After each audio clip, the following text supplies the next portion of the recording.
الصلاۃ والسلام علیک یا سیدی یا رسول اللہ وعلی آلک واصحابک یا سیدی یا خاتم النبیین الصلاۃ والسلام علیک یا سیدی یا سید المرسلین وعلی آلک واصحابک یا سیدی یا نور من نور اللہ مولا یصلی وسلم دائما ابدا علی حبیبک خیر الخلق کلہم والحبیب الذی ترجى شفاعته لكل حول من الاحوال مقتحم یا رب بالمصطفى بلغ مقاصدنا واغفر لنا ما مضى یا واسع الکرم۔ حمد و صلاۃ کے بعد محترم المقام صاحب صدر گرامی قدر حضرت استاد العلماء علامہ مولانا محمد عباس علی انجم صاحب زید مجدہ، محترم المقام حضرت علامہ مولانا محمد لیاقت علی انجم صاحب، دیگر ذیوقار علماء کرام، مشایخ اعظام، عشاقان مصطفیٰ اور غلامان مصطفیٰ اور ذیوقار سنیوں، عاشقوں، آقا علیہ السلام کے غیور غلاموں اور عزیز مسلمانوں، لائق صدہا مبارکباد ہے اہل خانہ کہ جن کی محنت، کاوش اور جد و جہد سے آج ہم سب کو بارگاہ مصطفیٰ صلی اللہ علیہ وسلم میں حاضری لگوانے کا موقع اور شرف نصیب ہوا۔ دعا گو ہوں اللہ رب العزت ان کی یہ محنت، یہ کاوش اور یہ جد و جہد اور تگدو اپنی بارگاہ میں قبول و منظور فرمائے، اور بعد ازاں ہم سب کو آقائے تو جہاں علیہ السلام کی محبت و معرفت کا نور عطا فرمائے۔ بھائیو، گفتگو میں مختصر کیا کرتا ہوں، ایک حدیث پاک میں نے سنانی ہے۔ آپ کو تو معلوم ہے صرف حاضری لگوانے میں نہیں آیا ہوں، آپ بھی حاضری لگوانے آئے ہیں آقا علیہ السلام کی بارگاہ میں۔ آپ نے جاگ کر بیٹھنا ہے، لمبی چوڑی گفتگو نہیں ہونی، مختصر گفتگو ہونی ہے۔ میں نے آقا علیہ السلام کی شان سنانی ہے اور آپ نے آقا علیہ السلام کی شان سن کر واہ واہ کہنا ہے۔ اللہ پاک کا فرمان ہے، من ذا الذی یشفع عندہ، کون ہے جو اللہ پاک کی بارگاہ میں شفاعت کر سکے؟ باری تعالیٰ کیا کوئی بھی شفاعت نہیں کر سکتا؟ تیری بارگاہ میں شفاعت کوئی بھی نہیں کر سکتا؟ وہ کہتا ہے ہاں الا باذنہ، ایک شخصیت ہے جسے اس نے اجازت دے رکھی ہے، اختیار دے رکھا ہے کہ وہ اس کی بارگاہ میں شفاعت کر سکتا ہے۔ ہم نے ٹٹولا تلاش کیا کہ آخر وہ شخصیت کون ہے، تو ہمیں جواب ملا کہ وہ ہے ہمارے آقا و مولا تاجدار کائنات علیہ السلام۔ آپ پوچھیں گے یہ کہاں لکھا ہوگا؟ آقا علیہ السلام کا فرمان ہے، مشکات شریف کے حدیث پاک ہے، حضور نے فرمایا خیرت بین ان یدخل نصف امت وبین الشفاعہ، مجھے اللہ پاک نے اختیار دیا، اے میرے مصطفیٰ علیہ السلام، یا تو آپ آدھی امت کو بغیر حساب و کتاب کے بخشوا لیں، یا پھر آپ شفاعت کا حق لے لیں، یا آدھی امت کو بغیر حساب و کتاب کے بخشوا لیں یا پھر شفاعت کا حق لے لیں۔ میں نے کہا مولا فاخترت الشفاعہ، میں آدھی امت کو بغیر حساب و کتاب کے بخشوانا نہیں چاہتا، بس تو مجھے شفاعت کا حق دے دے۔ یاد رکھ لیں شفاعت کسے کہتے ہیں؟ شفاعت کا مطلب یہ ہے کہ اللہ پاک کسی بندے کی، کسی شخص کی اس کے گناہگار ہونے کی بنا پر گرفت کر لے، پکڑ کر لے اور تاجدار کائنات علیہ السلام آ کر اس کو چھڑوا لے۔ شفاعت یہ ہے، جیسے آپ کہتے ہیں نا خدا جس کو پکڑے چھڑوائے محمد، یہ شفاعت ہے۔ باری تعالیٰ میں آدھی امت کو بغیر حساب و کتاب کے بخشوانا نہیں چاہتا، بلکہ میں تو یہ چاہتا ہوں کہ جس جس کی تو پکڑ کرے میں اس کو چھڑواتا جاؤں۔ اب سوال پیدا ہوتا ہے کہ جب تاجدار کائنات علیہ السلام کو اللہ رب العزت نے یہ اختیار دیا تھا کہ آدھی امت کو آپ بغیر حساب و کتاب کے بخشوا لیں، تو پھر کیا وجہ ہے کہ آقا علیہ السلام نے آدھی امت کو بخشوانے والا اختیار نہیں لیا؟ اس کی کیا وجہ؟ ہاں، اس میں حکمت یہ تھی کہ اگر آقا علیہ السلام آدھی امت کو بغیر حساب و کتاب کے بخشوا لیتے تو پھر ممکن تھا کہ آدھی امت کے جنت میں چلے جانے کے بعد حضور کا کوئی امتی پیچھے رہ جاتا اور فرشتے اس کو پکڑ کے جہنم کی طرف لے جا رہے ہوتے اور اس کی نظر حضور پر پڑ جاتی، کہتا آقا مجھے بھی چھڑوا لیں، مجھے بھی بچا لیں، اور آدھی امت کو بخشوانے والا جو فیصلہ تھا یہ تو پورا ہو چکا ہوتا۔ حضور فرماتے ہیں پھر میں کیا کرتا؟ کیا یہ میرے لیے کام ممکن ہے کہ میرا کوئی امتی مشکل وقت میں، مشکل حالات و اوقات میں مجھے پکارے اور میں اس کی مدد نہ کروں؟ یہ کام چونکہ میرے لیے ناممکن تھا، اس لیے میں نے آدھی امت کو بخشوانے والی بات نہیں لی۔ میں نے کہا مولا تو مجھے شفاعت کا حق دے دے، کیونکہ اس کے اندر قید نہیں ہے، آدھی امت کی قید نہیں۔ یہ فرما کر حضور فرماتے ہیں اترونہا للمتقین، لوگوں تم کیا سمجھتے ہو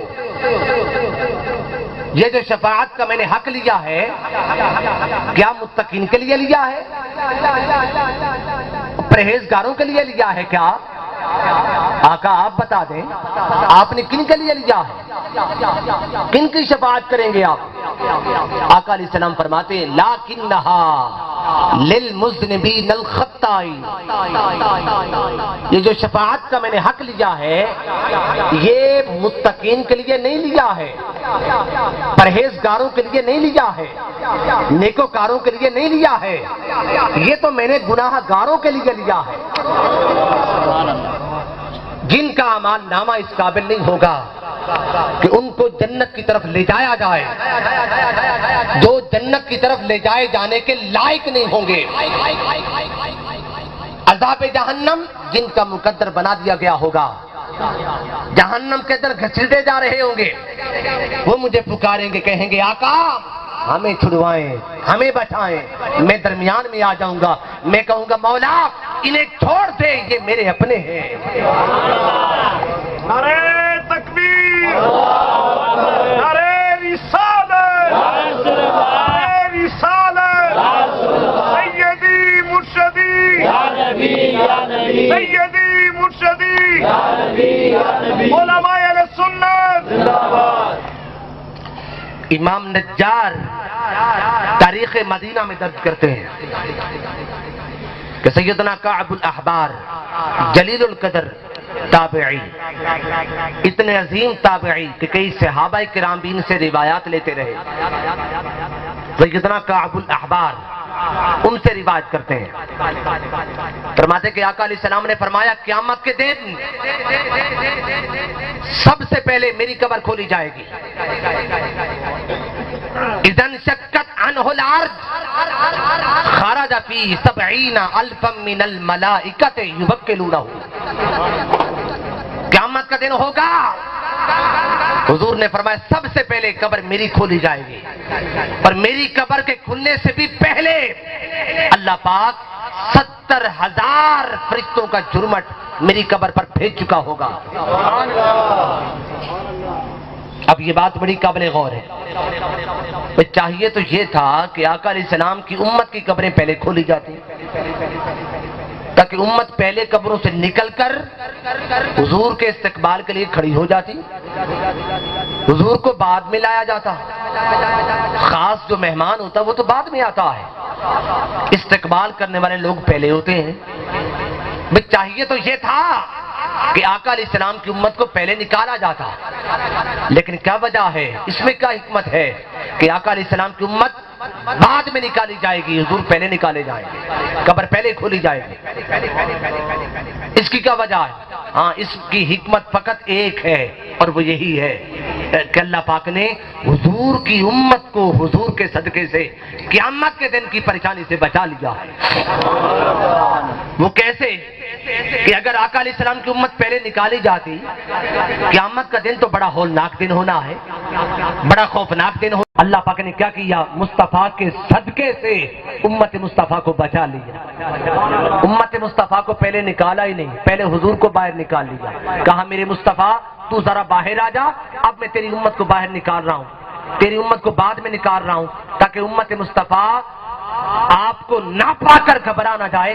جب وہ نکلے گی قبروں سے، آپ پہلے باہر ہوں گے، جو ہی پریشانی پر ان کی نظر پڑے گی، ایک نظر اگر ادھر جائے گی تو دوسری نظر تیری طرف آ جائے گی، ان کی گھبراہٹ جاتی جائے گی۔ نعرہ تکبیر، نعرہ رسالت، نعرہ تحقیق، اہل سنت، شان مصطفیٰ۔ 70,000 فرشتے میرے قبر سے نکلنے سے بھی پہلے میری قبر پر آ چکے ہوں گے۔ یبکرونہ، وہ تعظیم کرتے ہوئے، تکریم کرتے ہوئے، عظمت کے نعرے لگاتے ہوئے حضور فرماتے مجھے لے کر میدان معاشر کی طرف چلیں گے۔ چلتے چلتے انہو یحشر راکب البراق، حکم ہوگا میرے مصطفیٰ آج میدان معاشر کے اندر ساری انسانیت نفسا نفسی کے عالم میں پیدل چل رہی ہے، تو پیدل نہ چل، براق تیرا منتظر ہے، براق کے اوپر سوار ہو جائیں۔ حضور فرماتے ہیں میں براق کے اوپر سوار ہو جاؤں گا۔ 70,000 فرشتے براتیوں کی طرح براق کے ارد گرد ہوں گے، مصطفیٰ دلہا کی طرح براق کے اوپر سوار ہوں گے۔ براق جنتی سواری ہے، اس جنتی سواری پر قیامت کے دن اس جنتی سواری کا افتتاح مصطفیٰ فرمائیں گے۔ جیسے دنیا میں اس جنتی سواری کا افتتاح حضور نے کیا ہے، ایسے ہی قیامت کے دن اس جنتی سواری کا افتتاح بھی مصطفیٰ کریں گے۔ حضور فرماتے ہیں چلتے چلتے فاکون انا وامتی علی تل فیکسونی ربی حلتا خضراء، آگے ایک ٹیلا آ جائے گا، اس ٹیلے پر میری امت کھڑی ہوگی، میری اپنی امت کے ساتھ ملاقات ہوگی۔ فاکون انا وامتی علی تل، ٹیلے پر میں ملاقات کر رہا ہوں گا۔ اسی دوران کہ جب امت کے ساتھ میرا مکالمہ ہو رہا ہوگا، ملاقات ہو رہی ہوگی، فَيَكْسُونِي رَبِّي حُلَّةً خَضْرَاء، اللہ رب العزت ایک سبز رنگ کا جبہ مجھے خود پہنائے گا، امت کے سامنے پہنائے گا۔ فَأَقُولُ مَا شَاءَ اللَّهُ، جسے دیکھ کر میں کہوں گا واہ واہ مولا، تیری محبت کی کیا بات ہے۔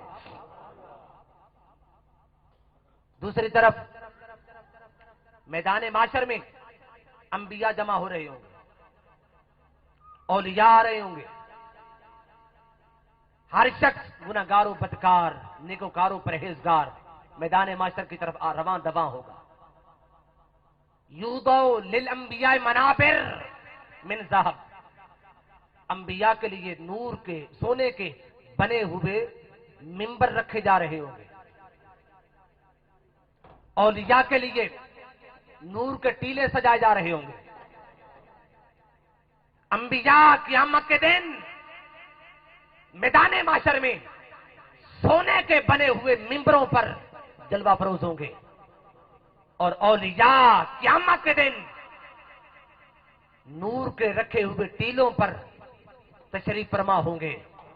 مگر عزیزان گرامی قادر، تاجدار کائنات علیہ السلام نہ تو کسی منبر پر جلوہ فروز ہوں گے، نہ کسی ٹیلے پر بیٹھیں گے۔ انبیاء منبروں پر ہوں گے، اولیاء ٹیلوں پر ہوں گے، مصطفیٰ مقام محمود پر جلوہ فروز ہوں گے۔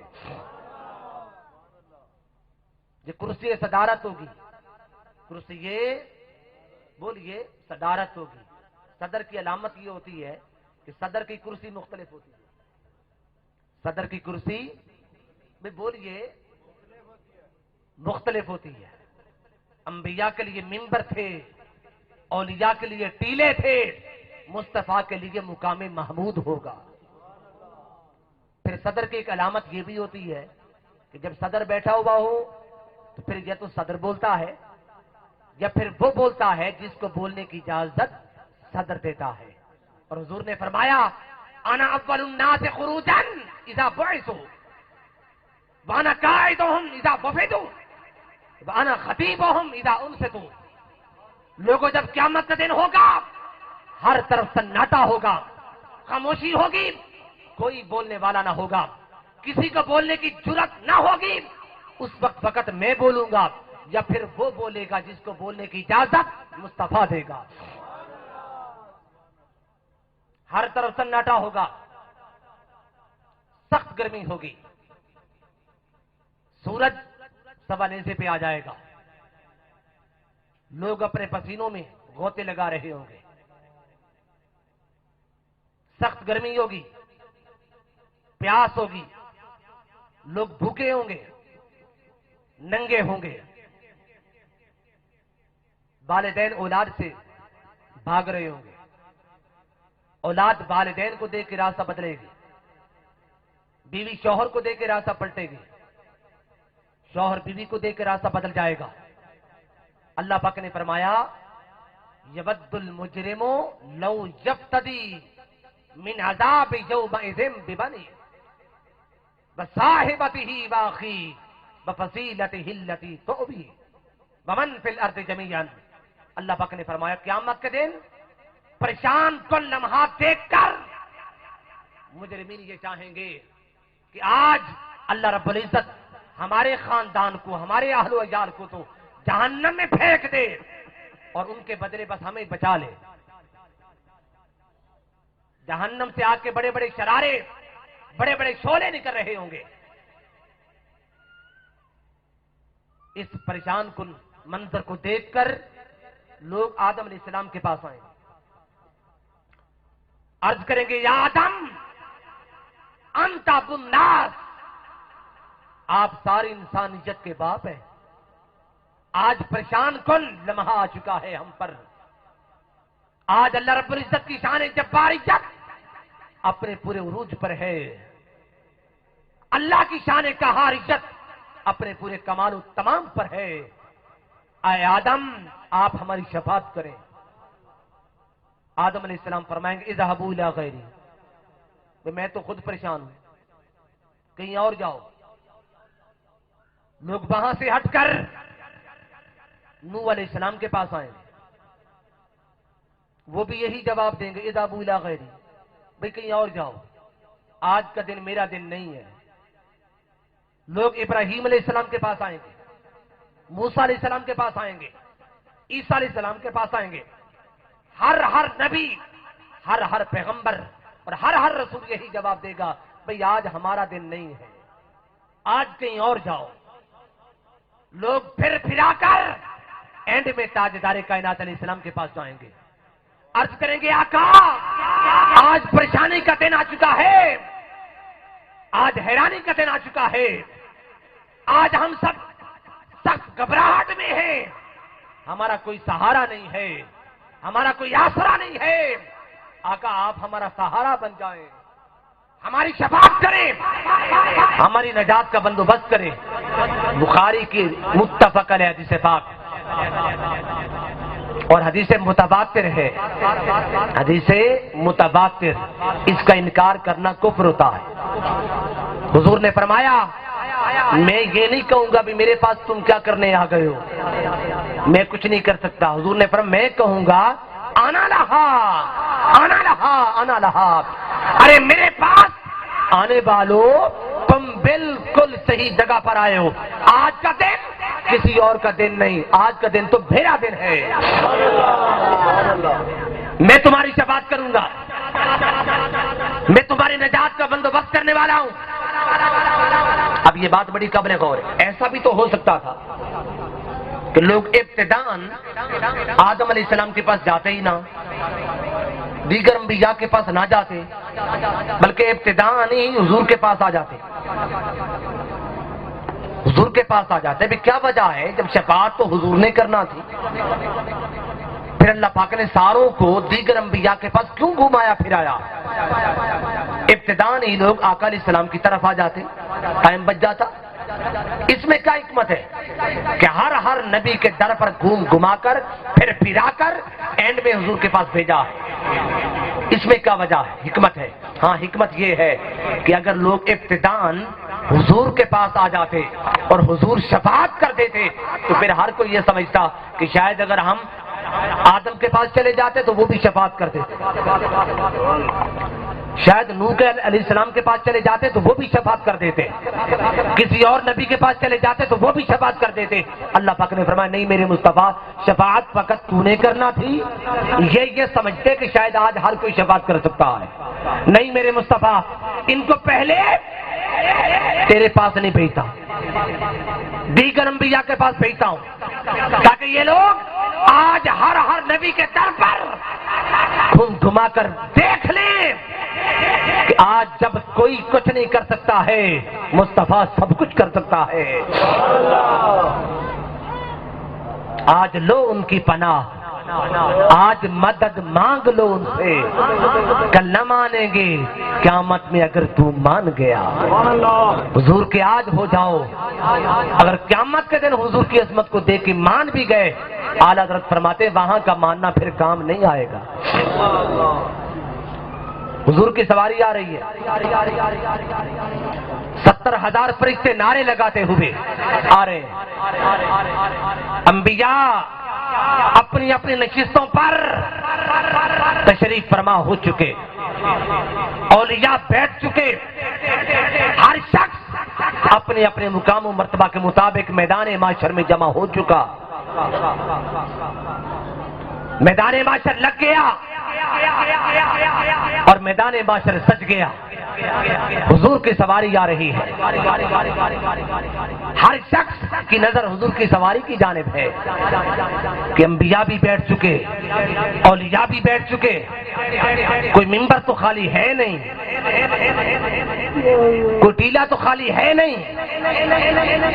آج حضور نے کہاں بیٹھنا ہے؟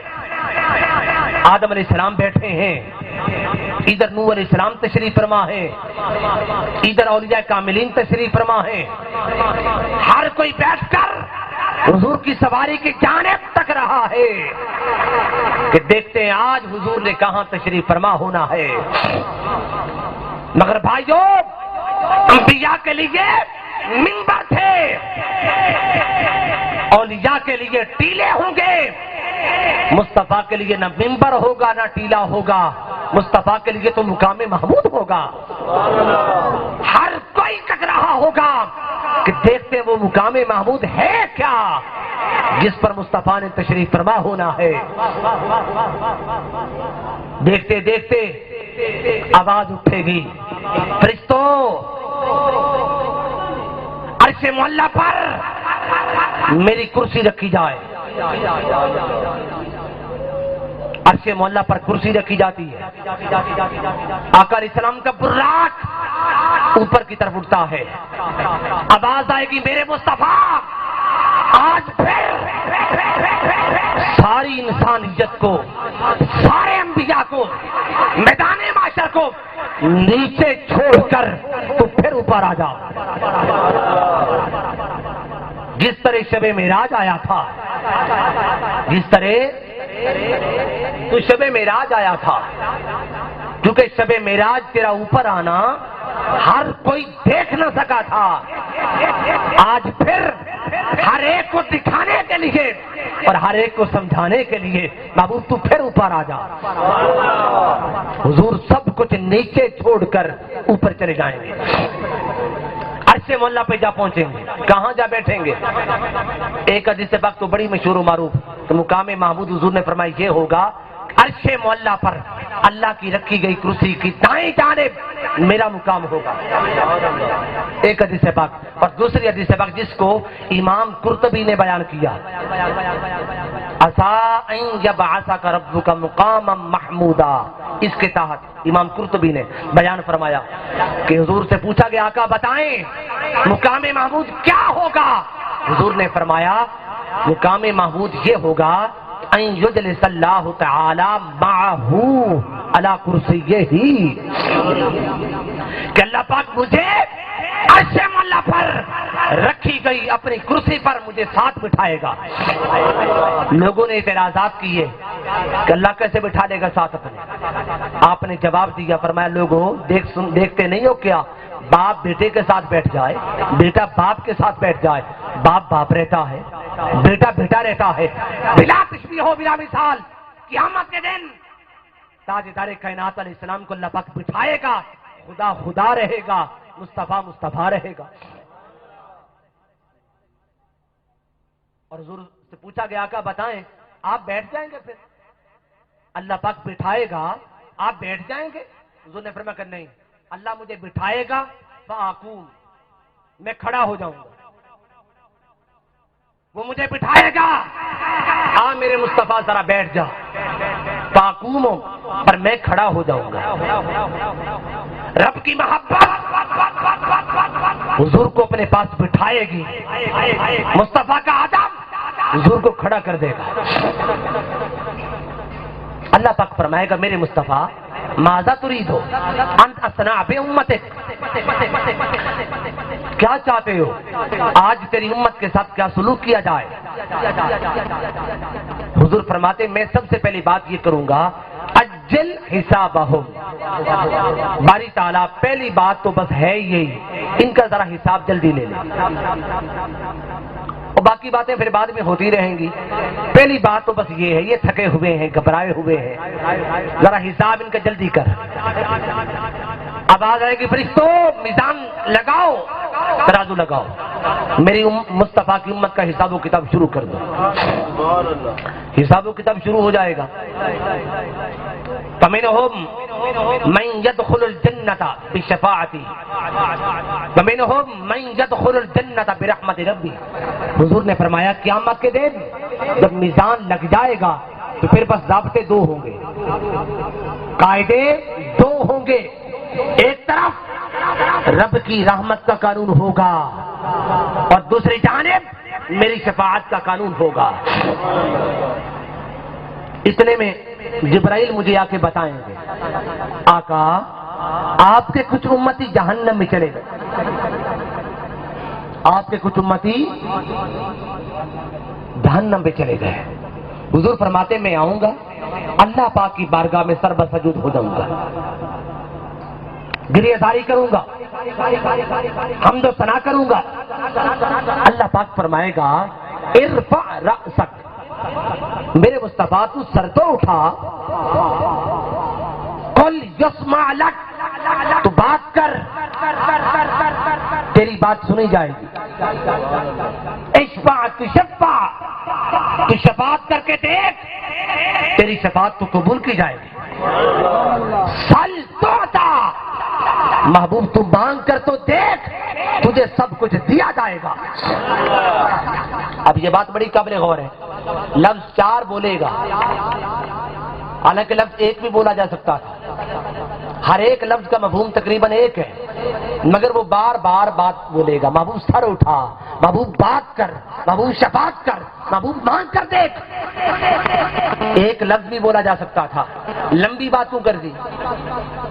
ہمارے ہاں یہ قاعدہ ہے، نفسیاتی قاعدہ ہے، تو جس سے محبت کرتا ہے پھر جب اس سے وہ بات کرتا ہے تو لمبی بات کرتا ہے. محب جو ہوتا ہے نا، محب محبت کرنے والا، اپنے محبوب سے جب بات کرتا ہے تو بولیے لمبی بات کرتا ہے. اور بھئی آپ بھی بول پڑے، علماء بول رہے ہیں، عوام جو سننے آئے وہ آرام سے بیٹھے ہیں. نعرہ تکبیر، اللہ اکبر. اچھو کنارہ ہمارا استاد میں ترخت ہمارے. نعرہ تکبیر، اللہ اکبر. نعرہ رسالت، یا رسول اللہ. لیکن تھوڑے جوش سے نعرہ حیدری، علماء اہل سنت زندہ باد. محب کی علامت یہ ہوتی ہے کہ وہ محبوب سے جب بات کرتا ہے تو کسی طرح بات وہ چاہتا ہے لمبی ہو جائے، لیکن ذرا بات کرنے کا موقع مل جائے۔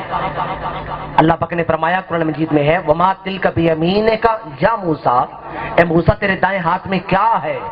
اب جواب یہی بنتا تھا کہ میرے دائیں ہاتھ میں ڈنڈا ہے، یا عصائی، میرے ہاتھ میں یہ ڈنڈا ہے، لیکن بات لمبی کر دی۔ اتوکل علیہا واحش بہا علی غنمی، باری تعالیٰ یہ میرے ہاتھ میں ڈنڈا ہے، اس کے ساتھ ٹیک لگاتا ہوں، اس کے ساتھ بکریوں کے لیے پتے جھاڑتا ہوں، اس کے ساتھ میرے اور بھی کئی کام آتے ہیں، میرے یہ ڈنڈا کام آتا رہتا۔ تو لمبی بات کر دی، کیوں؟ کیونکہ رب میرا محبوب ہے، دنیا والے دیکھ لیں کہ موسیٰ علیہ السلام رب سے بات کر رہے ہیں، محب محبوب سے بات کر رہا ہے۔ بلا تشبیہ ہو بلا مثال، میدان معاشر میں جب تاجدار کائنات علیہ السلام سر بسجود ہوں گے، رب کائنات بات لمبی کرے گا،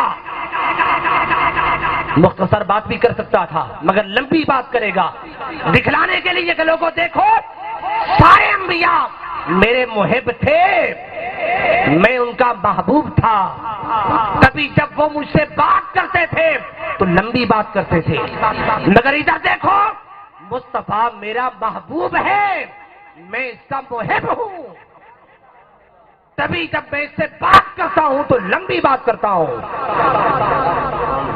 ارفع راسک، سر اٹھا، قل یسمع لک، بات کر تیری بات سنی جائے گی، اشفع تشفع، تو شفاعت کر تیری شفاعت قبول کی جائے گی، سل توتا، تو مانگ کر دیکھ تجھے سب کچھ دیا جائے گا۔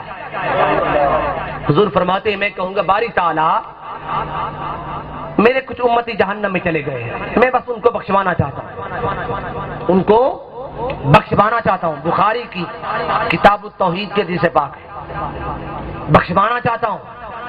اللہ پاک فرمائے گا میرے مصطفیٰ ٹھیک ہے، انطلق فاخرج من النار من کان فی قلبہ مثقال شعیرۃ من ایمان،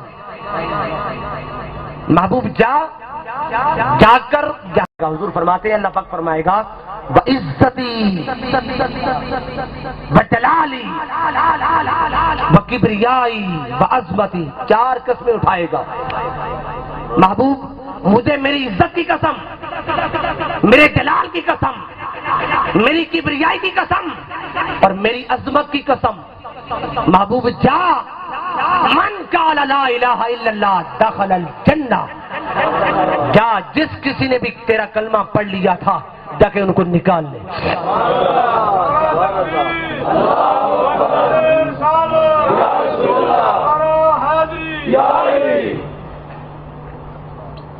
اب یہ بات بڑی قابل غور ہے، 4 بار حضور سر بسجود ہوں گے، چاروں بار امت کو نکال کے لائیں گے۔ حضور اللہ پاک ہر بار یہی فرمائے گا محبوب انطلق، تو جا کر خود نکال، تو خود جا، اخرج من النار، جا کے جہنم سے خود نکال۔ اس میں کیا حکمت ہے؟ ایسا بھی تو ہو سکتا تھا کہ آقا علیہ السلام کی امت کو اللہ رب العزت خود نکال دیتا اور فرشتوں سے نکلوا دیتا، دروغہ جہنم سے کہتا دروغہ جہنم میرے مصطفیٰ کے غلاموں کو نکال دے، ایسا بھی تو ہو سکتا تھا۔ خود فرماتا میرے مصطفیٰ کی امتیوں جہنم سے نکل آؤ، ایسا بھی ہو سکتا تھا لیکن ہوا نہیں۔ اس میں کیا حکمت ہے؟ ہر بار اللہ پاک حضور سے فرمائے گا محبوب جا کر خود نکال۔ اس میں کیا حکمت ہے؟ ہاں حکمت اس میں یہی ہے کہ اگر وہ خود نکال دیتا یا فرشتوں کے ذریعے نکلوا لیتا پھر نکالے جانے والے لوگ یہ سمجھتے کہ شاید ہمارے عذاب کی مدت پوری ہو گئی تھی یا اللہ پاک کو ہم پہ ترسا گیا تھا، اس کو ہم پہ رحم آ گیا تھا، اللہ پاک نے ہمیں نکال دیا۔ اللہ پاک نے فرمایا نہیں میرے مصطفیٰ، نکالا جانا تو تیری خاطر تھا مگر یہ نکالے جانے کی نسبت میری طرف کرتے تھے، میری طرف کرتے تھے۔ نہیں میرے مصطفیٰ میں نہیں نکالتا، فرشتوں سے نہیں نکلواتا، جا کر تو خود نکال، تاکہ ان کو پتا چل جائے کہ رب نے تو ہمیں پکڑ لیا تھا، مصطفیٰ نے چھڑوا دیا ہے۔ خدا جس کو پکڑے چھڑوائے محمد۔ حضور فرماتے ہیں جنت کی طرف آؤں گا میں، ادھر رش ہوگا، انبیاء کھڑے ہیں، اولیاء کھڑے ہیں، سارے جنتی جنت کے باہر کھڑے ہیں۔ تو میں کہوں گا بھئی کیا بات ہے، اندر کیوں نہیں جاتے ہو؟ وہ کہیں گے جی کیا کریں، دستک دیتے ہیں، بیل بجاتے ہیں، اندر سے آواز آتی ہے کون؟ ہم کہتے ہیں میں آدم ہوں، یہ کہتے ہیں میں یوسف ہوں، یہ کہتے ہیں میں ابراہیم ہوں، اندر سے بس پھر کوئی جواب ہی نہیں آتا۔ دستک دیتے ہیں، بیل بجاتے ہیں، ہر بار پوچھا جاتا ہے کون ہو، ہم نام بتاتے ہیں، کوئی پھر جواب ہی نہیں آتا۔ حضور فرماتے اچھا پیچھے ہٹو، میں آگے بڑھوں گا، آگے بڑھ کر میں دستک دوں گا جنتی دروازے پر۔ حضور فرماتے میں دستک دوں گا، دستک دوں گا، اندر سے آواز آئے گی کون؟ میں کہوں گا محمد صلی اللہ علیہ وسلم۔ اندر سے آواز آئے گی ہاں جی ہمیں آپ کا انتظار تھا، بھئی ہم تو آپ کے منتظر تھے، بس یہ کہہ کر دروازہ کھول دیا جائے گا۔ حضور فرماتے ہیں میں جنت میں قدم رکھوں گا، اندر سے آواز، اندر سے یستقبلنی ربی، آگے بڑھ کر میرا رب میرا استقبال کرے گا۔ یستقبلنی ربی، میرا رب جنت کے دروازے میں میرا استقبال کرے گا۔ جیسے اس نے شب معراج کیا تھا، حضور جب عالم لا مقام میں پہنچے تھے، آواز آئی تھی کف یا محمد ان ربک یصلی علیک، میرے مصطفیٰ 2 منٹ ٹھہر جا، تیرا رب تجھ پر صلوات پڑھ کر تیرا استقبال کر رہا ہے۔